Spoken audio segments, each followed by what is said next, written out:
and I quote, "I'll be there in a minute. Give me a second." Time is relative, folks. Time is relative. Yes. So, hey, cheers to everybody in the chat. They're a division rival.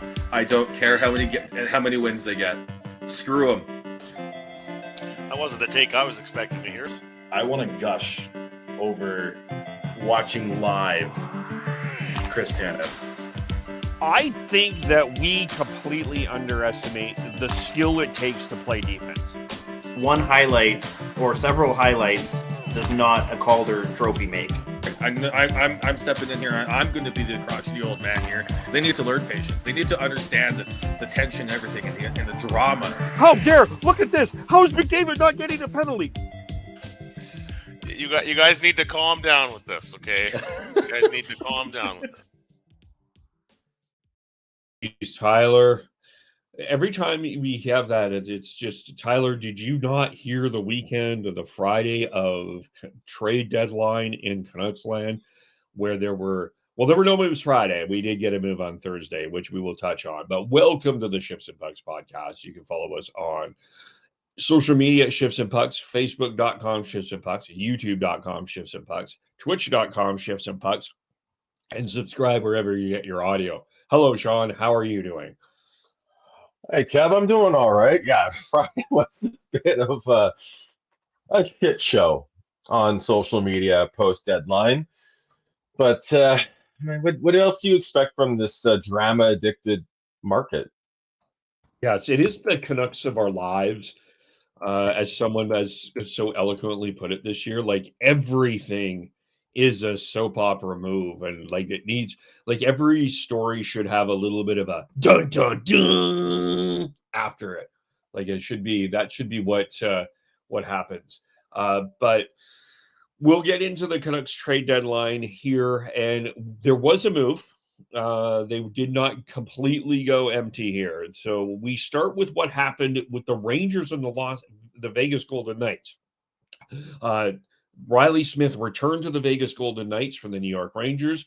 They got a third-round pick and then the Rangers, pulling a Vancouver Canuck, traded this pick to the Canucks for defenseman Carson Soucy, who scored his first, I think was the first player of all the trade deadline acquisitions that scored a goal for the Rangers yesterday against the Ottawa Senators. So, Carson Soucy was a bit of a polarizing. I don't think it was polarized is not the right word. A lot of people were a little frustrated with the play of Carson Soucy this year. I think he did have his struggles with Tyler Myers. I thought he was starting to play a little bit better as the season went on. But there's some other players that kind of took that too. So, yeah, I wish Carson Soucy the best, first of all, but I think this trade made sense. Well, it made sense because you had other players that stepped up and had their development was a lot quicker than we expected. Elias Pettersson, the defenseman, stepped up, and he basically, as well as the acquisition of Marcus Pettersson, just knocked Soucy down the depth chart, and the Canucks got a third-round pick for a guy who's basically when he's at his best, he's probably a good number 4/5 defenseman on a team. Probably best slotted as a number 5. He played really well for the Canucks in the playoffs last year, and was just inconsistent this year. And I think was more because of the whole team being inconsistent, the whole team struggling more than him specifically, in my opinion. I also have a soft spot and a bit of a bias towards Carson Soucy, as he is his family is friends with Heidi's family up in Wainwright. So I do actually have a Carson Soucy signed hat back here. So seeing him go was a little bit more of a bummer for me than many others. But yeah,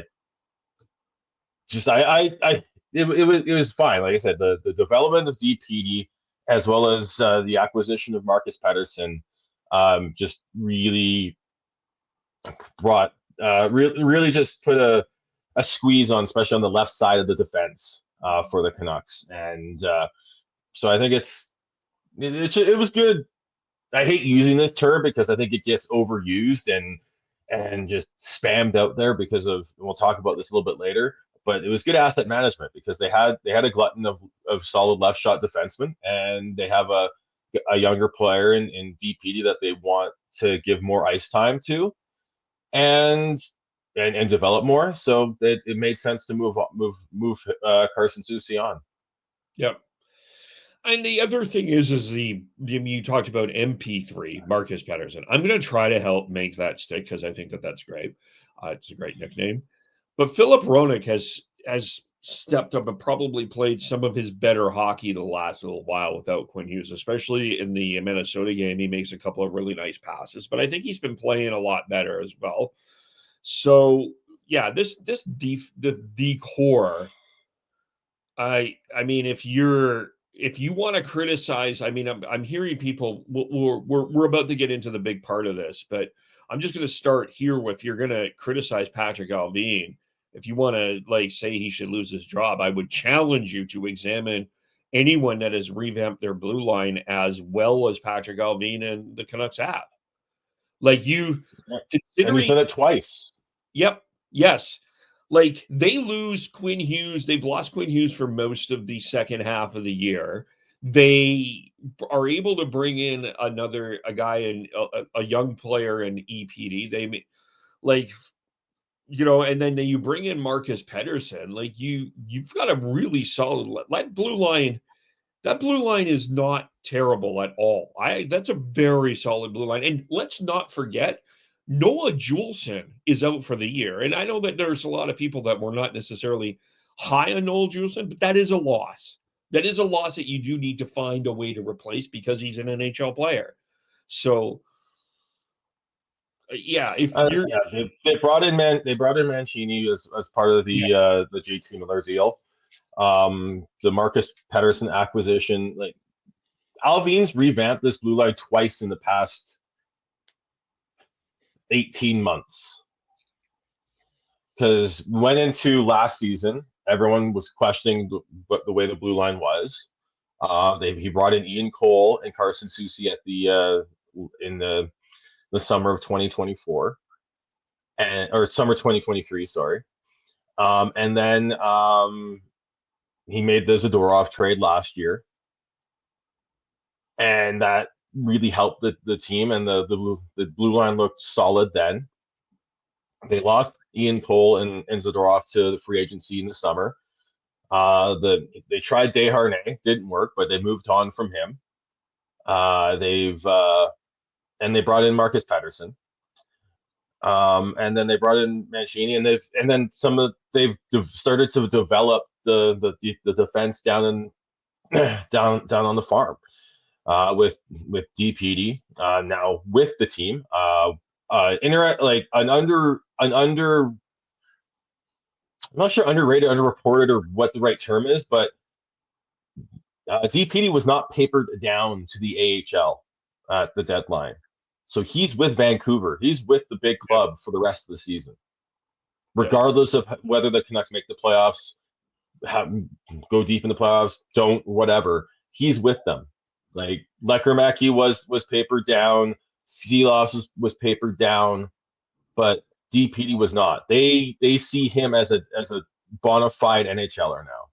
Yeah, and I think it's hard to ignore that. And I think it's, as much as people it's his first pro season in North America, maybe getting some more AHL games potentially would be good, but also resting up and everything is going to help him as well, and getting to the off-season training and maturing physically a little bit more too is going to help him. And so I don't think it's necessarily a bad thing that they didn't paper him down, but it's an interesting sort of twist to things. And another, I think it just shows how highly they value him in this organization. So yeah, I think it's when you look at what Alvin's done with this blue line, and yeah, I don't. Did anyone think that the Canucks were going to go through this much turmoil through this season? And is that really Alvin's fault? I think if you're like, again, I made a little bit of a joke about how the market's a little bit like addicted to drama, but I really do think it is. And like, yeah, you can throw tantrums and act like he deserves to be fired, but that doesn't make it true. Yeah. And the Canucks are still in a playoff race, still in a playoff. Like, don't think they're in a playoff spot right now. I think they're 1 point back. They are. So, let's pull the standings here. Because they beat they beat Minnesota on Friday, but the Flames won last night. St. Louis LA beat St. Louis in overtime last night. So that was. Let's remind everybody, third is not out of the question here, because I don't know if they can do it, but I mean, we're going to talk about the Winnipeg Jets in a few minutes, but I'm not sure where I'm at with the LA Kings, to be completely honest with you. But we look at the standings. They're only 4 points back at the Kings right now. That's doable, right? That's the third place in the division, still within grasp if they can actually figure out the offense. But yeah, so it's not like they're the only spot available is the second wild card spot. Yeah. So you've got when you're in the middle of a playoff race, I think you have to. I said this. I think I've said this earlier this year. Had these seasons been swapped in terms of not even the turmoil too, but had the Canucks gone from missing the playoffs 2 years ago to being in this spot in a playoff hunt last season, and then they go to and then some they battle for a division this season, we wouldn't be having last season's reaction to everything would be a lot more positive. What happened was the expectations got ridiculously high, whether or not they were valid or over the top expectations at the beginning of the season. I think is a good debate to have, but then this come back down. Progress is not always linear, and just because you have a bit of a dip here doesn't mean that the trajectory of this team can't go back up.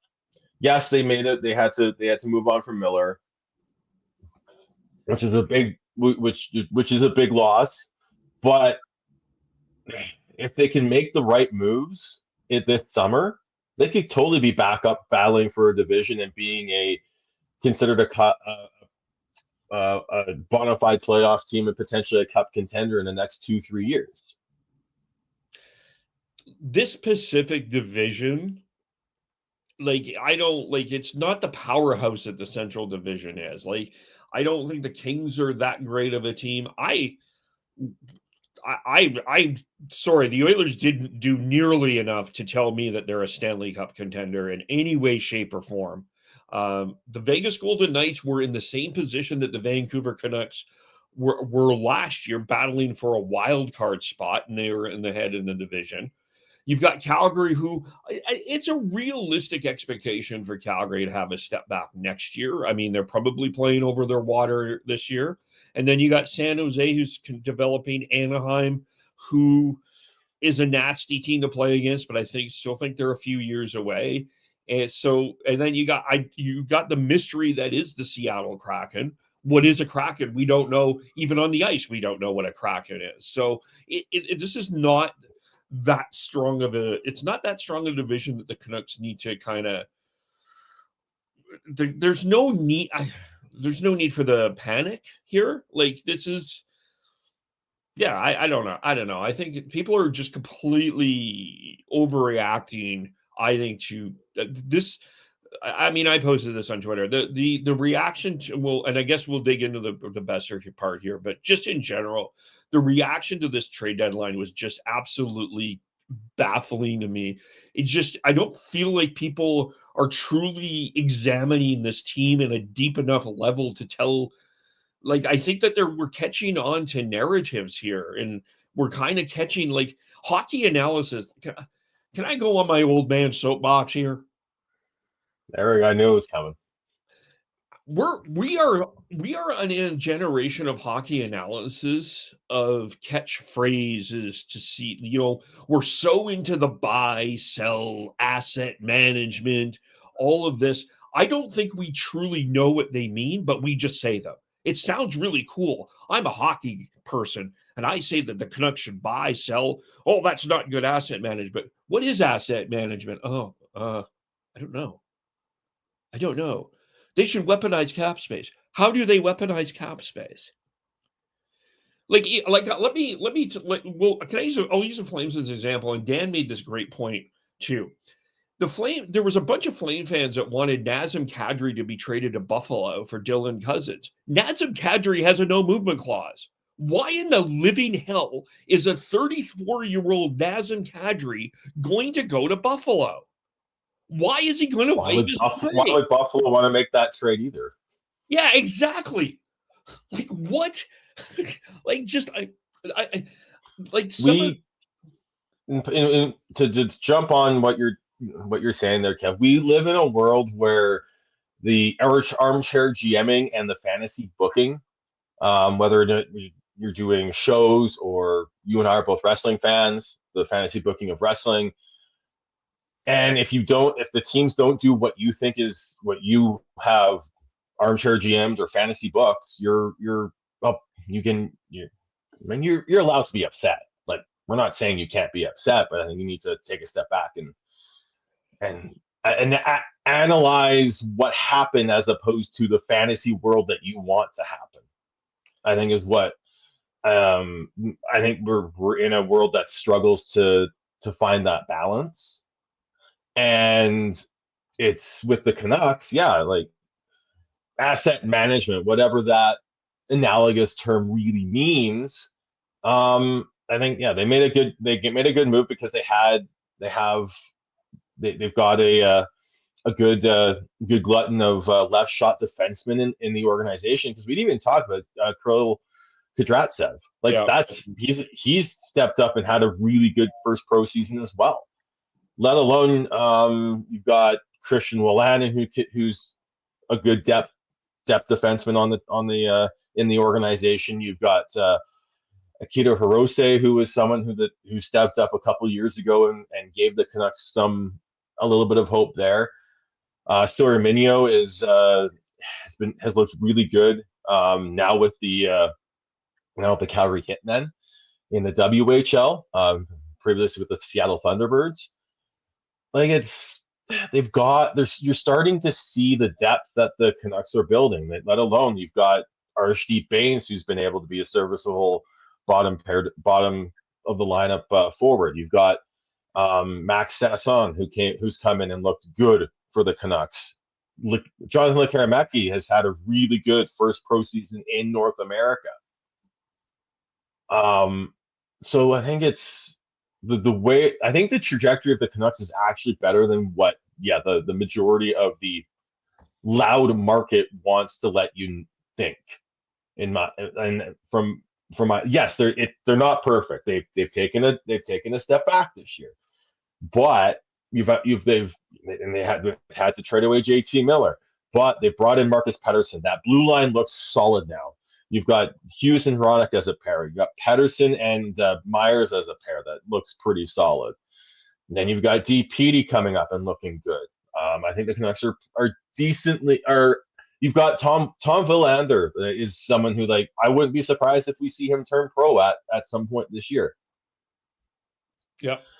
Now, how much ice time does he get, depending on where the Canucks are in the playoff race, is something to watch if that happens. But he's a top pick, and the Canucks have high expectations for him. So I just look at let's get into the Boeser discussion. He wasn't traded. The Canucks were like, as per Elliot Freeman, Canucks were asking a first round pick for him. When you look at Anthony Beauvillier, got a second round pick, and the Canucks. I think I think part of the issue is that there was so many people in. I don't know if I really heard it from the mainstream media, but there's a lot of people on the fringes of, the fringes of the media that were talking about how this was a seller's market, and I think it was a very weird. It wasn't like a true seller's market as much as people wanted to say it was, because there's so many teams in the mushy middle, including the Canucks, where if they were going to do it, it needed to be the right deal. It wasn't like the Canucks could have wanted the Canucks were in a position that if they were going to trade Brock Boeser, it had to be another sort of similar deal to what they did with Bo Horvath back in the day, what they did with J.C. Miller, where even if they got future assets, they were going to be able to flip them for immediate help now that could be long-term solutions. And that never materialized.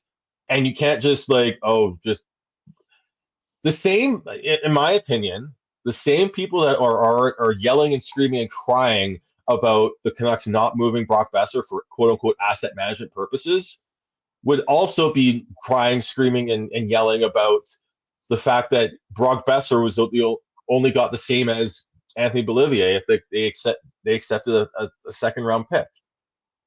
Look at Boston. Yeah.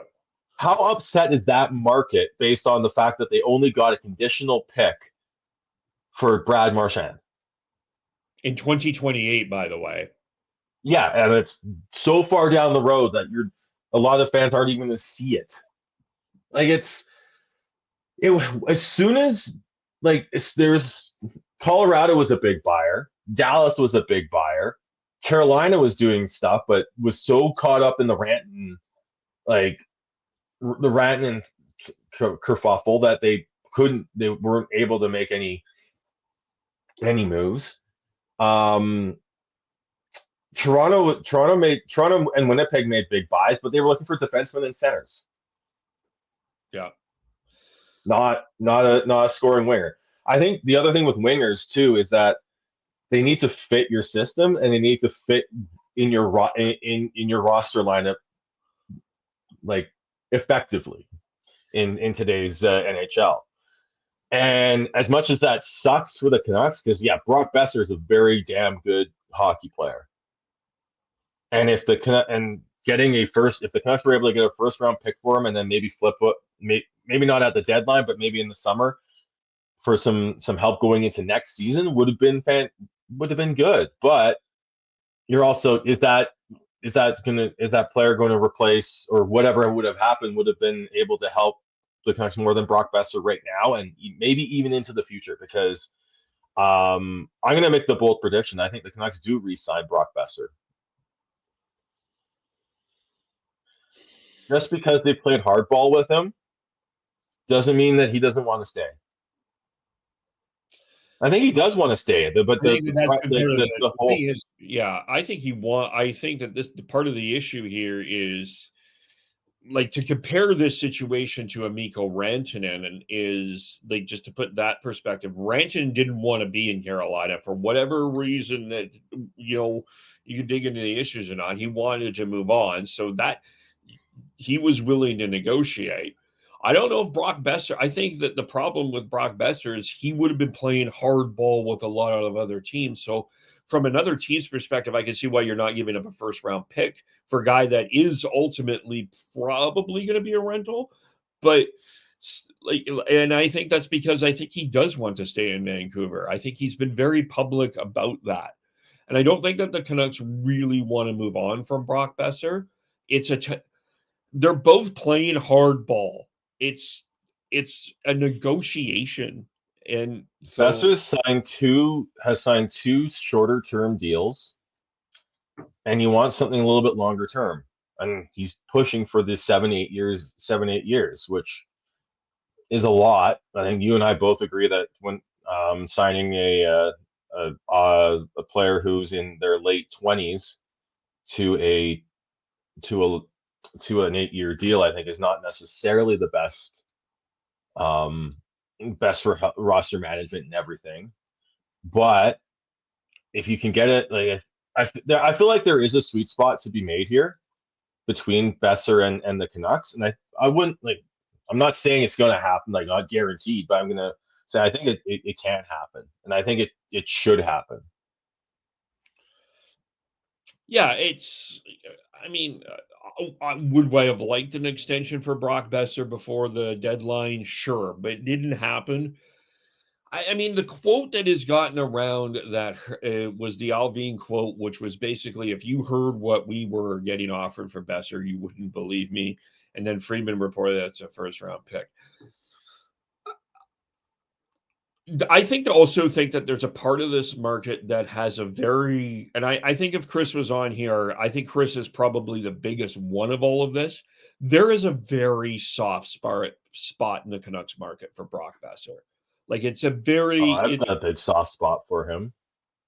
Well, I feel like Chris has been more vocal. I'm not saying you don't, but Chris has been very vocal about that though too. Yeah. But it's almost a Johnny Gaudreau-ish sort of, not I wouldn't say that much, but I think that there's a love for Brock Boeser for a lot of people, but what he's been gone through his career with his father passing away. Like we look at hockey from a human being perspective, not from a coloring book perspective at times. So we understand that, I think, but I think that there is a relationship, and even with Alvin and Rutherford, as direct and as blunt as they come across, there's still some people within that organization that I think understand where Boeser is coming from. And I don't think that this relationship is as damaged as people think. Like, I just don't think that. I can see Boeser signing back. Everyone has connected him to Minnesota. I think that's, I don't know if that's possible in the offseason for Minnesota, considering, well, maybe with the cap issues. There's maybe the Rangers too with JT Miller. But I can see Boeser coming back. And if he has a good playoff, if they get in, then, yeah. Ultimately, I think people need to understand, and this is with the Pius Suter thing. And I'm going to go on a Pius Suter rant, because there's a lot of people out there thinking that this is a guy that is replaceable. He's not. Like, I'm not. He is. He is. He's a middle of the lineup player. Yes, he's a Swiss Army knife. He can play all three positions. That's fine. You can find that elsewhere. He's not replaceable for a playoff run now with this team. You're not going to find another Pius Suter now at the trade deadline. Like, I don't think, you may lose him. He probably will be overpaid in the offseason, but this is a guy that I think you need in a playoff run. I just don't think I don't think it's as easy to find Pius Suters as people want to believe. Like, in the regular season. Off season, I would say that if you're where the Canucks are at, within ownership down through management and all that, they do want to take a run at the playoffs here. Yeah, you weren't going to replace him, but you do have someone in the system. Well, actually, a couple players in the system that could play that role next year. Inatu Ratu and Max Sesson. Maybe they won't be as good as Pius Suter at this point, but they could grow into it. Both of those players, I think, have that potential. So yes, I do not think we're going to see Pius Suter back as the Canuck after this season, but that doesn't mean that they made a mistake not trading him. No. There is risk it's a risk management, but like, just for like, I know that what everybody wanted to do, and this is, the fact of the matter is the Canucks are in a playoff race, and they're going to compete for the playoff race. And I guess this is, I'm going to use my old man saying here. We've got a generation of quitters on social media, Sean. A generation of people that just want to quit. It's not, well, we're 1 point out of the playoffs. We're just competing for and I'm saying this for both the Flames Twitter, because I saw this, and the Canucks Twitter. It's the same thing. We're going to get kicked in the first round. What is the point of even battling for the playoffs? It's only going to be 8 days, Sean. What the hell? Why don't we get on a draft pick? Those draft picks will help us in the future. Are you kidding me? Like, again, this is playoff competition is how you grow players. You want to meet Rick Tocchet saying, meet pressure with pressure. We are meeting pressure with pressure right now. That's what the Canucks are doing. You don't give up at this. Yes, the Canucks made the playoffs last year, but it's a completely different team now. You don't have JT Miller. You've got some other players who need to step up, and they need to play better in a more elevated role. All the pressure's on Petey now.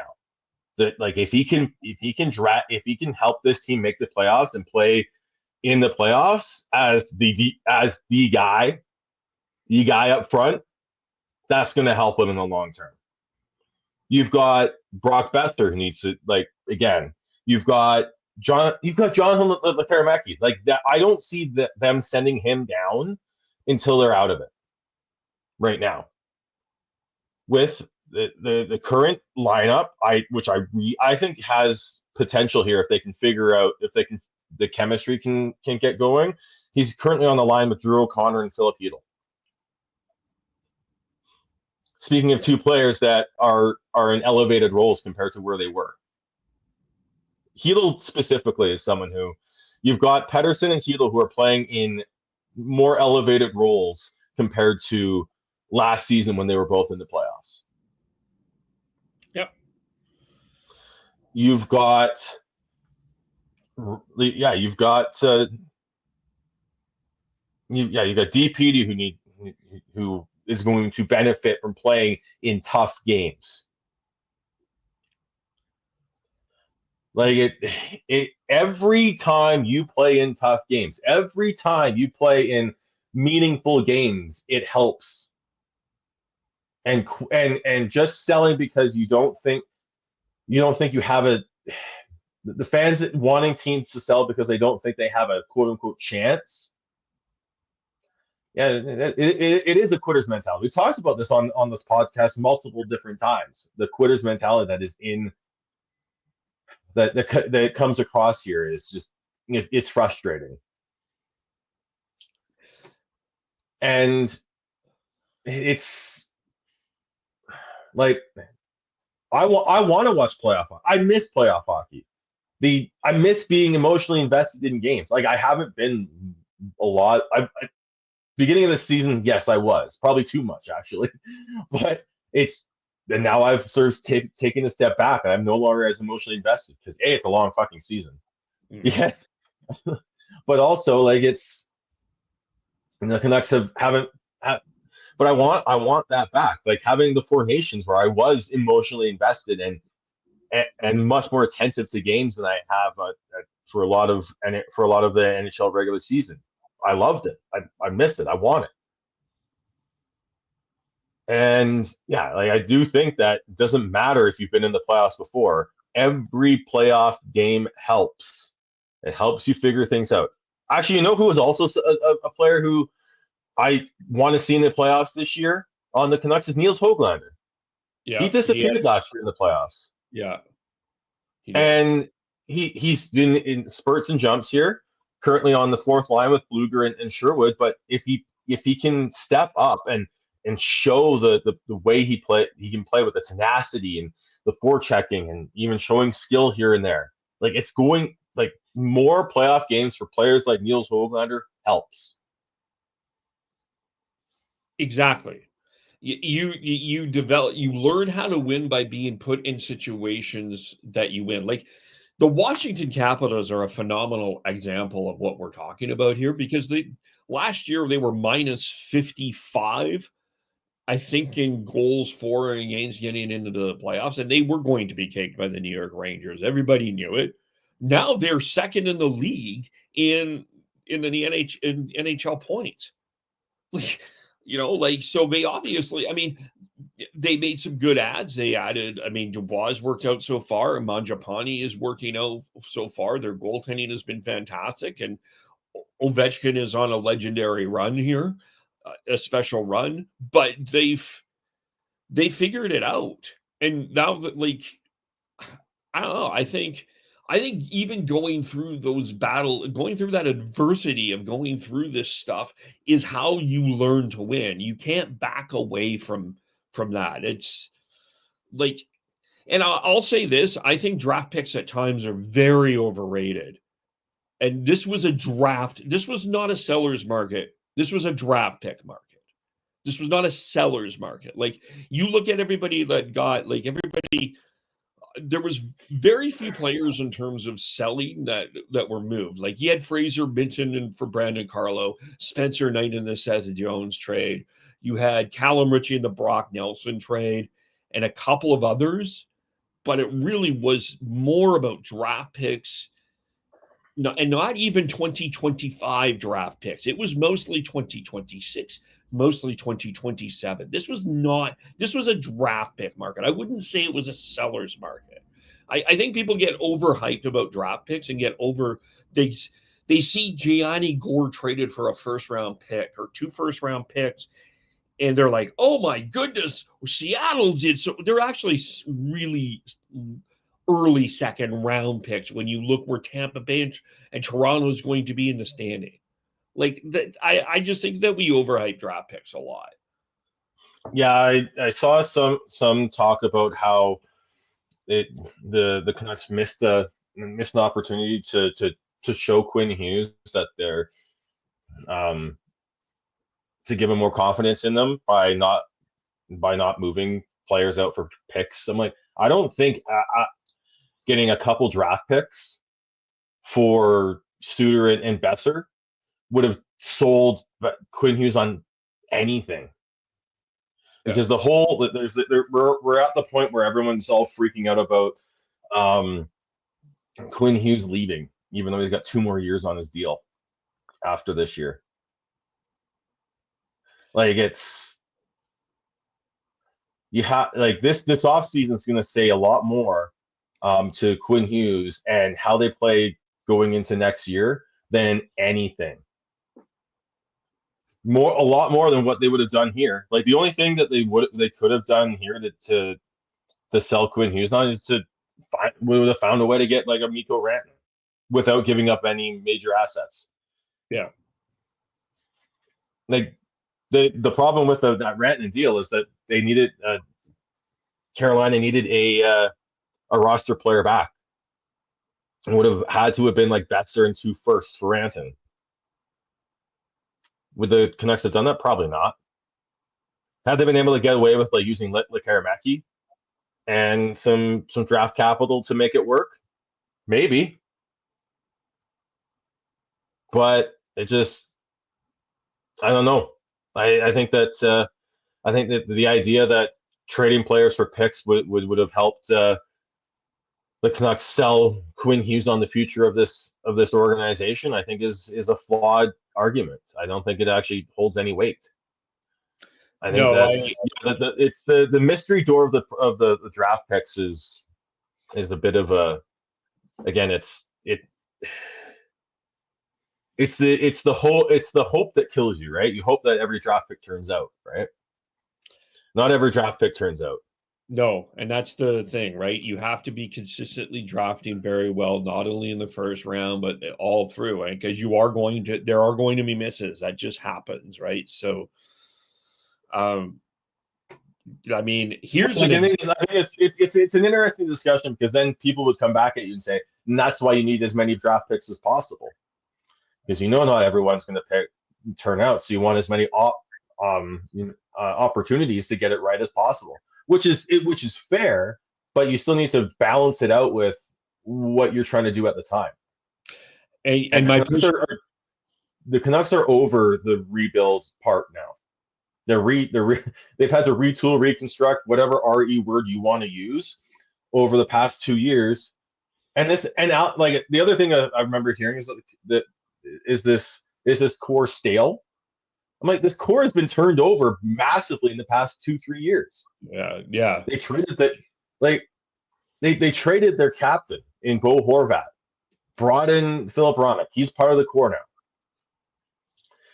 They've had to trade JT Miller. We don't know what's going to happen with Brock Boeser. The core has drastically changed. They've got Jake DeBrusk. He's part of the core now too. Marcus Pettersson's part of the core now too. What happened? They've signed Kevin Lankinen into a 4-year deal. What happens with Demko's up in the air? I don't think it means that Demko's gone, that they signed Lankinen. I think this is a 2-goalie league. And I think depending on what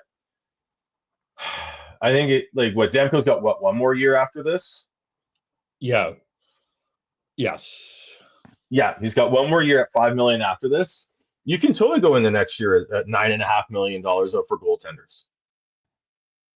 That makes you're paying less for your goaltenders than New York is for Shesterkin. You're paying less than your goaltenders than Florida is for Bobrovsky. It can be done, especially with the cap going up.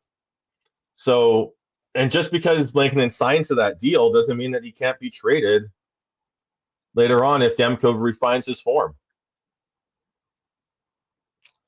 Yeah, and is healthy. Yeah, exactly.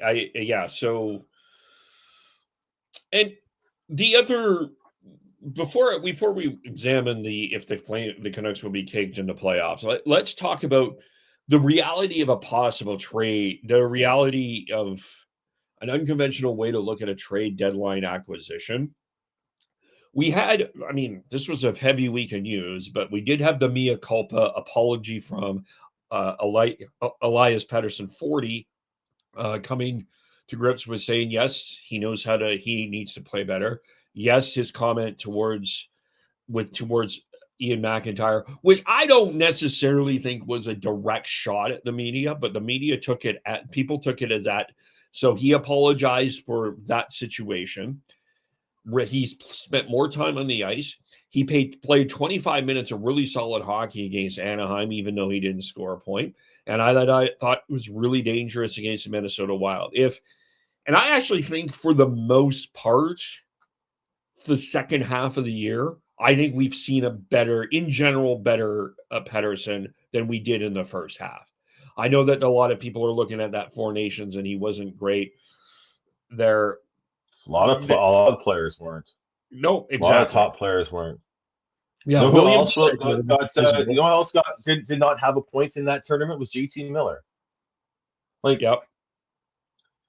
When you're playing that tournament, that tournament was all the best fucking players in the world, and it was well coached and well played by everyone. It was tight hockey. There wasn't much room out there, and you saw the top players come out and prove that they're the top players, but they didn't dominate the tournament. That's how good that tournament was. Yeah, best. I take a lot of that with a grain of salt. Honestly, I think it was more. Again, we talked about how in today's day and age, it's all about. It's not necessary. It feels like it's outrage. It's a lot more outrage based than thought based, in my opinion. Well, and you look at who could have been the MVP of that tournament. There was a lot of people. If the U.S. won, I think Jacob Slavin may have won the MVP. Right? No, he wouldn't have. Well, he was in the conversation. It would have been Hellebuck. But okay, so my point, but the point you're making my point with me in terms of this was a very defensive, low scoring tournament that there wasn't really a forward that dominated. I mean, you look back at people were tweeting about the tweets of Connor McDavid before he scored that winning goal. a lot of people felt he was invisible, and he scores the winning goal. So,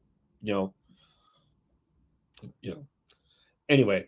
But if you get, my point is back to Pettersson. If you get him back to where he is, that is a trade deadline acquisition in the sense that he's improved. And look, I think for me, just whatever has happened, and I think there's a lot here that I think we will eventually learn. I don't think that I think this was more of a mental injury or mental than it was physical. And I'm not necessarily, I mean, it's probably confidence. I think that's in part of the pie, but I think that there's some other things that happen here too that we will eventually learn when he is ready to tell his part of that story and he gets his space to do that.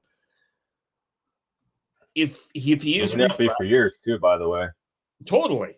And that's his probably won't be. No, yeah, and that's you know what? That's totally fine. Fine. Yeah, I think that the whole thing with Petey is that again, it's not like JT Miller is gone and the weight's lifted off his shoulders and he's going to start playing better. He's been slowly finding his game even before the JT Miller trade. We had that one game, I think it was versus Toronto, where he just was like just a defensive beast. But he wasn't finding the offense. He's been fine defensively for most of the second half of the season specifically. The whole issue with JT Miller was that like when he's on, yeah, he can dominate a game. But when he's off, he's a liability. When Petey's off, he's not necessarily a liability. He can't dominate. He hasn't dominated games the way he's paid to do and the way we want him to. Yeah. And if he can start like that, the one thing about his goal against Minnesota, which is really nice, it was a one-timer. Yep. We haven't seen a lot of one-timers out of him for a lot consistently, and hopefully that'll help kickstart some more confidence and his willingness to shoot, because that's been a massive problem. He just hasn't been shooting. And if he can find the confidence and willingness to shoot again, the offense will come again for him. He's got too good of a shot, because not only will that he'll score more, it'll open up more of the passes that he's actually been looking for. So, yeah, if the Canucks can get Petey going and they can get that offense going, whether it's Lankinen or Demko and that the defensive game that they've been playing as a team and that improved blue line, they're going to be a tough team to play against, regardless of where they finish. Whether it's they can catch LA for third in the division, or playing either Vegas or Edmonton in the first round, or they're playing Winnipeg in the first round with the second wild card spot. And the reality is Calgary, we talked about that on Friday. Calgary didn't do anything at the trade deadline. St. Louis didn't do anything at the trade deadline. Utah traded legendary former Arizona Coyote Shea Weber at the trade deadline. But they really didn't do anything to add to their team. So, everybody's kind of in that same boat in some ways, and it will be a battle. But let's examine this will be caked in the first round from the Vancouver Canucks against the Winnipeg Jets. If they play the Jets, which is probably realistically, that's probably the more than 50% chance that that's going to happen. I got to tell you, I'm not completely sold on this Jets team. I think that all of the pressure in a playoff series between the Canucks and the Jets will be on the Jets, because they have not been able to get past that first round.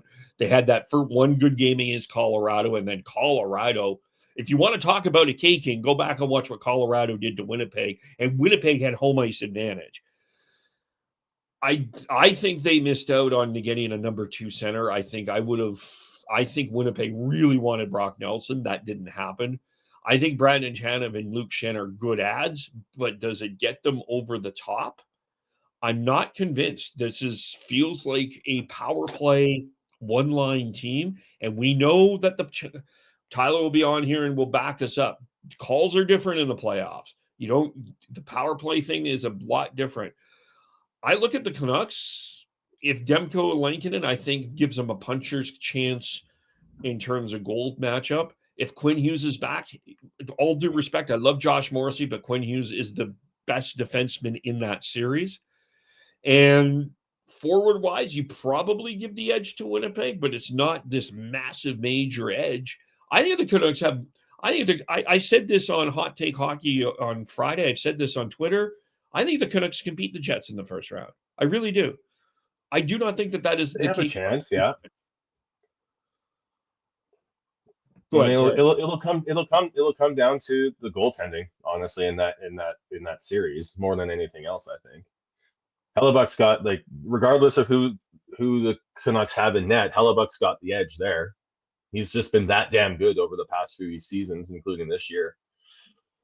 But it's not like he's infallible. He didn't win those Four Nations. He got beat by Jordan Binnington in the Four Nations. Like, yeah, it can happen. And I got into this as well. Like, what happened with Tampa Bay in 2019?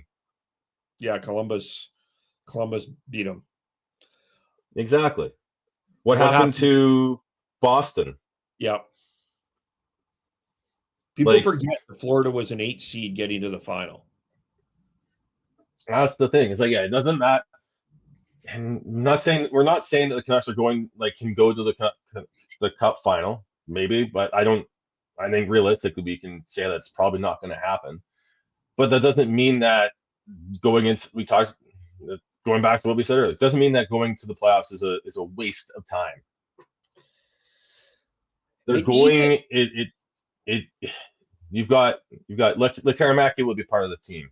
Hoaglander will be part of the team. DP will be part of the team. Those are three young players who need to play need to play in playoffs to help their development. You've got Petey, who EP40, who's got a bone to pick and things to prove in the playoffs.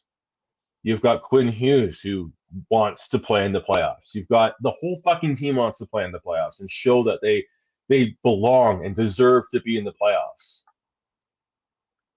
The other thing is, like, if you want to have a longer development and build a perennial contender, you need to be in the playoffs. Yeah, you do. And you need to learn how to win tough games. The more games you play at the highest level possible, the better. Yeah, exactly. And you also you'll also have a better idea of what players to go forward with going into next season. Yeah. What is Toronto evaluating Mitch Marner on right now? They are not caring about the regular season Mitch Marner at all. It's about playoff Mitch Marner. So has Marner decided to? Yeah, it's all about the playoffs, because they know, like, what's he got. He's having a hell of an offensive season for them this year. Yeah, but nobody cares until April. Yeah, and you look at Dallas, who's been kind of that model franchise that everybody is looking at. We'll get to them in a moment, but part of the reason that they're doing so well is that they are getting their players in playoff positions to grow. Like Thomas Harley had some. I think Thomas Harley, Liam Bichel, even Stankoven, Wyatt Johnson, they're able to, Stankoven now with Carolina, but they're able to grow because they played in the play. Jake Otten, like, good grief. If you were a Dallas Star fan, you should have been like wasting, what a waste of 8 days playing the Calgary Flames a couple of years ago. Oh, wait, they took him to 7 because Jake Ottinger stood on his head. It is now one of the best goalies in the NHL. Like, I can't. I don't buy it. Like, it's just such a frustrating take to tell me, like, it's such a bad take. It's, and what do you tell your players in the dressing room that you're going to sell, that you're in a, like, do you honestly think that players are playing for draft pick? Do you think you touched on this, but let me add to this. Do you think Quinn Hughes' future is based on if they sell off assets for the draft picks? Like, are you kidding me? And someone said, we'll get you a better team. We'll get you a real playoff team. I said this, like, I asked Robert Munich this because he's one of them, and I love what Ring of Fire does on a regular basis. He's phenomenal what he does. We disagree on this point, and I asked him this: what are you telling Dustin Wolf after this phenomenal season that you're going to sell assets and draft picks away because you don't think that you're a good enough team? Like, what are you telling him? And he's got a contract to sign in a couple of years. If you're doing that, if I'm Dustin Wolf, I'm telling you to fuck right off. I'm not signing with you. I don't trust you. And that would be probably the same with Quinn Hughes. Fuck right off, you're doing this. Go to hell. I'm not signing with you. Yeah. Anyway. It's not like the Canucks gave up assets for rentals this time. It didn't make sense for them to do that. No. They actually, in essence, they actually have done a bit of a sell this year. They traded away JT Miller. They traded away Carson Soucy. They actually added draft picks this year. I mean, it's maybe just the third round pick because they moved that first out but they actually got younger. They got Philip Hedel in. They brought in Victor Mancini, Drew O'Connor, Marcus Pettersson. They've actually retooled this team. They made their moves earlier. That's what this management does every year. Last year, the complaint was the Canucks didn't do enough at the quote unquote deadline, even though they made their moves early. Zadorov and Lindholm. Yeah. The trade deadline drama, like that's a soap opera in and of itself, because I think people have just so many expectations of what to happen there. But yeah, it's sometimes the best trades are the ones that aren't made. Before we move on, I do want to talk about one other thing with the Canucks that did happen last night. I forgot to put this on the agenda, Sean, sorry, but I do want to acknowledge this because this is a guy that I have a bit of a soft spot for. The Abbotsford Canucks did make a move. They got back Jujhar Khaira from Springfield. And I always will remember Jujhar Khaira for a very unfortunate fight that he had when he was playing the Oilers during that bubble year against Milan Lucic, where it was disturbing to watch his head hit the ice the way that it did. And I literally had a little bit of a tear in my eye. So I'm actually I just wanted to say, very happy to see Jujhar Khaira is still playing. I hope he's okay. And I hope he does really well in Abbotsford, because that's a guy that I can imagine has been through a lot since that one punch that he took, the punch that he took. And concussions are not a fun thing, but I did want to touch on that. Yeah, it's a good sort of depth add for Abbotsford. Yeah. Anyway, anything else with the Canucks that we need to get into? I think we've gone around the circle a couple times on the Canucks. Yeah. And scene.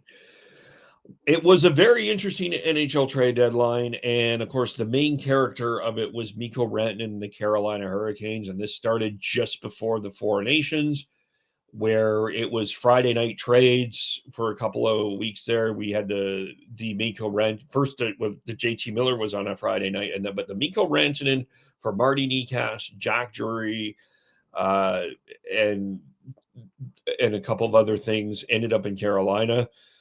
And then the Carolina drama happened, and it just didn't feel like it was going to work. So Eric Tulsky decided, and Mikko Rantanen, and I think probably most of this team decided, let's move on from this. And he ends, like, the word is he was ending up in Dallas, and he does end up in Dallas for Logan Stankoven, 2 firsts, 2 thirds, a first and 26, first and 27. I guess for Carolina, I give Eric Tulsky credit. He tried something. It didn't work out. He got something for it. I mean, it doesn't. A lot of people are going to say he ends up with egg on his face.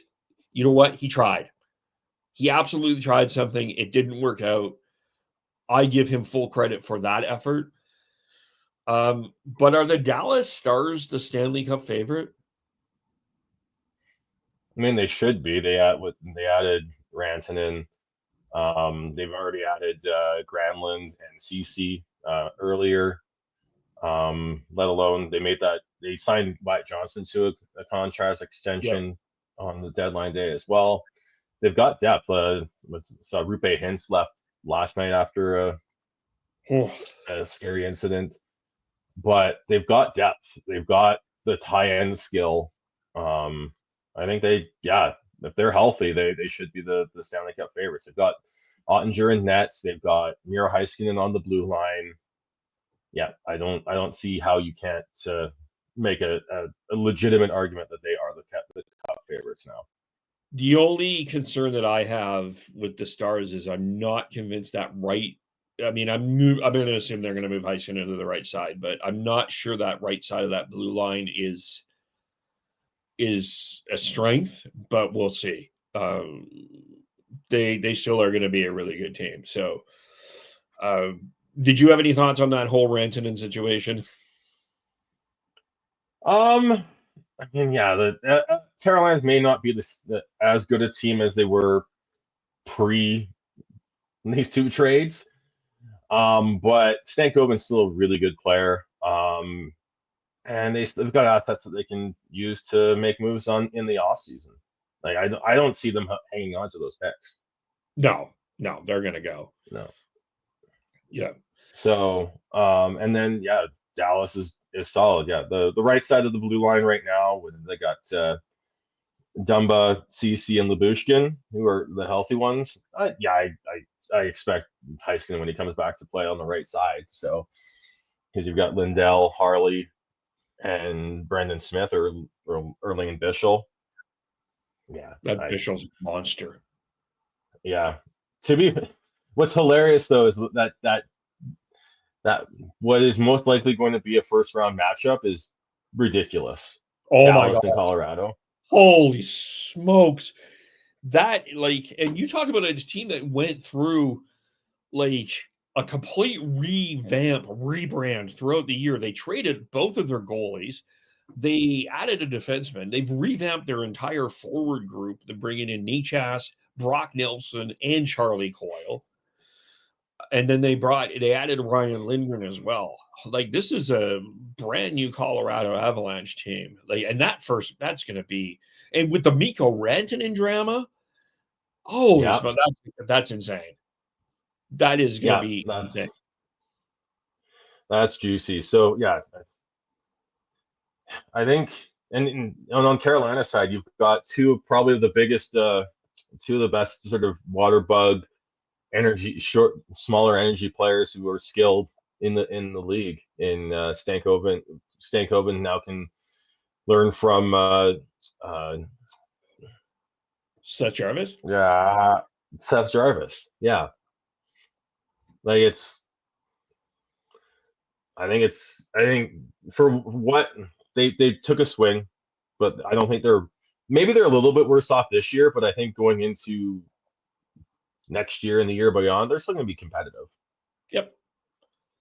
So, they have to do. They probably just realize they need to do business a little bit differently, and there's a learning opportunity there. Yeah. So you had the Colorado revamp. Winnipeg we talked about them getting Brandon Tanev and Luke Shen. We'll just quickly run through the Vegas only does Riley Smith. I think we'll talk about it. I think they got scooped at the end with Marchand.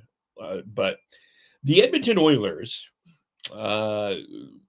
Jake Wallman had a really good game, against the Stars. I do think that's a solid ad. But one thing I will say that nobody's talking about, that Oilers penalty kill is not as good as it was last year. And we talked about this earlier in the year. The one reason that one of the guys that spent a lot of time on that penalty kill was Cody Soucy. And I do think that was more of a miss than people gave credit for. I know the analytics were showing some really rotten numbers with Cody Soucy, but I think that sometimes you can use analytics as your own bias, and I will counter analytics with fact-based penalty killing percentage, which is at 78% at home for the Edmonton Oilers. I don't think they did enough, to be honest with you. I'm still not sold on this Oilers team overall. I think that offseason was clearly shown that it was a massive overrate by everybody involved. They're not playing Jeff Skinner. They could have used Dylan Holloway, and they couldn't get rid of Victor Arvidsson. And Evander Kane may come back in the playoffs, but he's not the Evander Kane that is going. I don't believe he's going to be the Evander Kane we know everybody thinks he's going to be. I'm just still not sold on this Oilers team. Yeah, I agree with you there, Kev. I think it's Wellman's a good ad. I think they made good ads, but I don't think they ever really solved the issues that have plagued them. Yep. So last week, Sean, of course, as wrestling fans, all of us were shocked by the John Cena heel turn in Toronto. The Rock has it for Toronto. The Rock hates Toronto. Like, there's no question. He's pulled some of his greatest heel work in Toronto. The famous promo where he called the Maple Leafs suck a number of years ago, and then this. Anyway, but the Florida Panthers continued their heel run when Brad Marchand was acquired. But I don't have proof of this, but I think they scooped Vegas on this in the last second. But Brad Marchand ends up in Florida. We will have a line in the playoffs of Sam Bennett, Brad Marchand, and Matthew Tkachuk. It's going to be hilarious. Yeah. And then if you get Tampa, Florida, that's going to be juicy as well with Yanni Gord and Oliver Borkstrand. You might get a Tkachuk playoff, by the way. Yeah, that could happen too. Florida, Ottawa, that is a very much a possibility. A Matthew versus Brady playoff. You could get Matthew versus Brady, or you could get Battle of Ontario. Yeah, with Toronto, Ottawa. That's fascinating. Well, yeah, man, the first round of the playoffs is going to be very juicy. And then, so you had that, and the most sought after, the most rumored to be moving Sabre, the latest in a long line of Buffalo Sabres moving because they cannot get out of their own way. Dylan Cousins goes to Ottawa, along with former Flame Dennis Gilbert and a second-round pick for Josh Norris and a top 5 pick in Jacob Bernard Docker. This was the most interesting trade of the trade deadline because I still don't know what to make of it. I mean, Cousins is a 30-goal scorer, and maybe I think that there's a legitimate argument that he was obviously in a horrible situation in Buffalo. He was not happy. Obviously, like the Buffalo Sabres are an unmitigated disaster. That's just the way it is. But for me, I get why Ottawa is interested in him. They were clearly trying to shop Josh Norris. I don't understand what Buffalo is. Josh Norris is not a healthy guy. That's the problem. Like if he can produce points, that's great. He needs to be healthy. I mean, I do understand the Jacob Bernard Docker ad because he's a right shot D and they don't have anybody, and then they traded Henry Yokoharu, so they needed another right shot blue liner. The Josh Norris one is interesting to me because he's just not a healthy player. I mean, they needed to get like someone with some upside back, and Norris still has some upside, and he's locked up long term. I think that's what kind of sold them on it. And also, I think both teams needed dollar in, dollar out to make that work. Yeah. So, yeah, I think it's literally your like two players looking for that probably needed a change of scenery in Norris and Cousins. So that's what that was. It's interesting. It's within division, which is always intriguing. But if Cousins can stay healthy and be just play hard and be a physical force for Ottawa, that's going to go a long way for him because he's not the number one guy there anymore. Like in Buffalo, he was, right. That was his thing. He was signed to be the big guy for the future. or one of the key pieces, right? And in Ottawa, you've got Brady Tkachuk, you've got Tim Stützle, you've got Jake Sanderson, you've got there's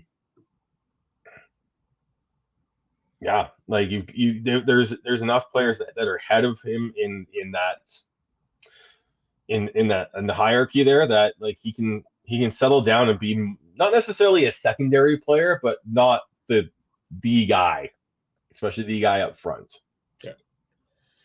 If there is a fishbowl in Canada, it is probably in Ottawa, because, I mean, obviously you're going to go to Brady's going to be the spotlight. Tim Stützle is going to, like, there's other players that you're going to go talk to before you talk to Dylan Cousins. In Buffalo, he's probably was in more of a spotlight because, you know, his name is out there in trade rumors, and you know, he's the big one of the big stars in Buffalo. So, I mean, he's in more of a spotlight on him. So I could see your point there. That was the most interesting trade to me, though. Was there any? Then throw in the fact that Josh Norris was is one of Brady Tkachuk's best friends. Yeah, that whole emotion. That was interesting. And you throw in the fact that you've got all this nationalistic fervor going on between Canada and the U.S. and four nations, the booing of the anthems, and how people are trying to find different ways of basically trading Brady out of Ottawa because of all that. It's adding, like, the fact that the deadline's over will calm things down a little bit, but the offseason, I think, will, depending on what happens with Ottawa, their run for the playoffs and everything and how that goes, it might pop back up in the offseason. I think it's a bit of a overreaction, but I think it might pop back up. He showed a lot of human emotion the last couple of days with the reaction to his friend being traded, and you know, the way they came back against the Rangers. That was a gritty, gutsy overtime win. So you got to give him credit, and he was the one that gets the overtime winner. So big steps for Brady. Was there any other trade or anything else that you found fascinating about the trade deadline? Not really, honestly. Like, I think we covered it all. Just personally, I didn't have to work on Friday, so I was able to watch watch everything for the first time in a long time. Maybe not in the best mental space to do that, because I got pretty over it pretty fast, because it's constant talking about the same stuff over and over. It's a bit of a just bit it was a bit weird. So I think it's I think we covered most of it, honestly. I don't think there's anything else that really stood out to me in terms of who missed, who didn't do enough, whatever. I think it was as much as we were sold it, we were being told it was a seller's market. I don't think it really. I think it was as much as people were trying to let us know in that. I think there was a handful of teams that were buying, and once they stopped buying, the market deflated drastically, and there were teams that wanted a little bit more, that for some players, like the Canucks with Boeser, that weren't willing to move off of that, which is fair. Yeah. And there's a lot of teams like Buffalo and other teams that I think they're just draft picked out. They have enough of them. They need players, right? Like, you go to the draft pick level, that's your 18, 19-year-olds, but you then need your 20 to 22-year-olds to start filling that system. So I think that's the other thing that I think was interesting. I will call it a draft pick market, not a seller's market. But. I mean, to me, I think they're the Venn diagram of what those two mean. There's not much on either side. They're almost completely overlapping here. But it's I do wonder what we'll see around the draft. Because of the mushy middle, because you're going to have teams like Montreal, Calgary and Ottawa specifically, who have taken steps and want to solidify those steps. You've got teams like the Rangers and Vancouver, who are coming down off of a good season to a middling season this year, who want to take steps back up. You'll have the Devils, who made a couple moves that after being told that they don't have Jack Hughes for the rest of the season, and including the playoffs. Like I think there's gonna be a lot of teams looking to jockey and try and find ways to improve their team. It's going to be what happens around the draft, I think, is going to be noteworthy. I do wonder what the offer sheet game is going to play in this as well, because, I mean, we saw that last year with Holloway and Broberg, but I think that there's a number of, I think some teams might be a little gun shy on that. There's a few RFAs that I could see teams thinking we will take a run at in terms of, and maybe that is added to the conversation at the draft floor. Like, do Buffalo trade Bowen Byram before someone throws an offer sheet at him? Or something like that. Like, I could see that too. I think that's another element. And we'll dig into this a little later, but I do wonder what the current tariff situation, and Derry Bettman did talk about it. It is a little concerning. We'll see how that plays into this. I mean, I don't know if it does or it doesn't. I want to think a little bit more, but it could. We don't know, right? Yeah, it's hard to say, but it definitely throws a wrench into things for sure. Okay. All right. Well, that we'll leave it there. How do we follow you? I'm Beardy Canucks 03 on the X machine. Tyler, who will tell you to calm down, is at TNOBLE. Chris, who is riding the trucks around the province of British Columbia, is SCHNEIDZ.